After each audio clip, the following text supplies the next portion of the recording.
لك اخص عليك يا ابو شهاب اخص. خير شو فيها؟ لك انت ما تستحي لحالك تروح تفحط بالشاص عند حاره الماوي؟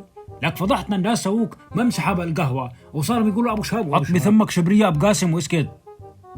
الشاص شاصي والارض مداسي وما حدا له عندي بالمره. بفحط ايمت ما بدي وبدي انطرب على كيفي، بدي اعلي المسجله اللي عند الغيم.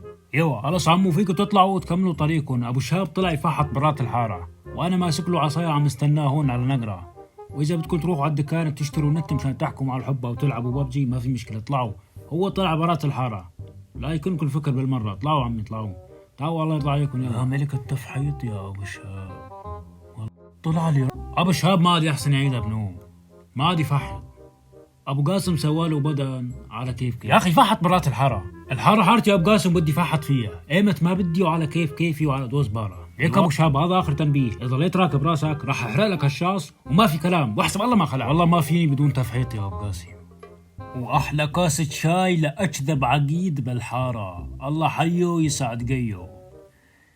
ود لك على هالدمعه لك ابو قلت لك ابو عصام ماسك هالعصايه وعم يستنى ابو شهاب لحتى يلف من عند الدوار مشان يوعطوا هذاك البدن. لك ابو شهاب ما حدا يطلع له معه، ما عرفه.